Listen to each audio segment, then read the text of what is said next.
দেখেন, আমেরের জীবনে অনেক বড় স্বপ্ন ছিল, সে হজ করতে যাবে, সে কাবাগর তাওয়াফ করবে, এটা তার স্বপ্ন ছিল। এবং গত পরশুদিনই তার হজের ফ্লাইট ছিল। সে যখন এয়ারপোর্টে আসলো, পাসপোর্টে নিরাপত্তাজনিত কিছু সমস্যার কারণে তাকে একটু দাঁড় করিয়ে রাখা হলো। সমস্যার সমাধান যখন হলো, তাকে যখন ছেড়ে দেওয়া হলো, তখন আসলে অনেক দেরি হয়ে গেছে। কারণ আমেরের সাথে অন্যান্য যে হজ যাত্রী তারা এতক্ষণে বিমানে উঠে গেছে এবং বিমানের দরজা ভিতর থেকে বন্ধ করে দেওয়া হয়েছে। তখন সেই এয়ারপোর্টের অফিসাররা সেই পাইলটের সাথে কথা বলল, পাইলটের সাথে যোগাযোগ করলো, পাইলটকে বলল যে দেখেন, একজন হজ যাত্রী নিরাপত্তাজনিত কিছু সমস্যার কারণে বিমানে উঠতে একটু দেরি হয়ে গেছে, তাকে একটু বিমানে উঠিয়ে নেন, সে বিমানে উঠতে পারে নাই। তখন পাইলট স্পষ্ট বলেছে, যেই বিমানের দরজা একবার বন্ধ হয়ে গেছে, সেই বিমানের দরজা দ্বিতীয়বার কারোর জন্য আর খোলা হবে না। কথা বলে পাইলট বিমানটা আকাশে ফ্লাই করলো। সেই অফিসাররা তখন আমেরকে বুঝাইতেছে, দেখো বিমান তো চলে গেছে, তুমি আর যেতে পারবে না, তুমি বাড়িতে চলে যাও, নেক্সট টাইমে তুমি হজে যাওয়ার জন্য ট্রাই করো। তখন সে আমাদের মুসলিম ভাই, সে হজ যাত্রী, সে কি বলেছে জানেন? সে বলেছে, আমি আমার রবের উপর পরিপূর্ণ তাকওয়া রাখলাম, আমি আমার রবের উপর পরিপূর্ণ আস্থা রাখলাম, আমি হজ করেই বাড়িতে ফিরবো, হজ না করে আমি বাড়িতে ফিরবো না।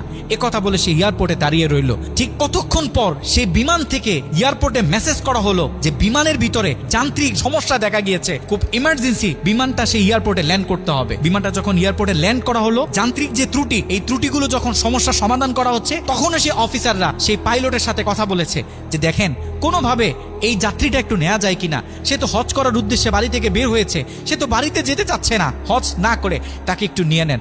তখনও সে পাইলট বলেছে যে না। কথা বলে সে পাইলট আবারও বিমানটা আকাশে ফ্লাই করালো। তখনও সে অফিসাররা আমেরকে গিয়ে বোঝাচ্ছেন। আমের তখনও বলতেছে, আমার রবের উপর আমার পূর্ণ আস্থা আছে, আমি তো আমার রবকে চিনি, সে আমাকে হতাশ করবে না, সে আমার মনের আশা রাখবে, আমি হজ করেই বাড়িতে ফিরবো।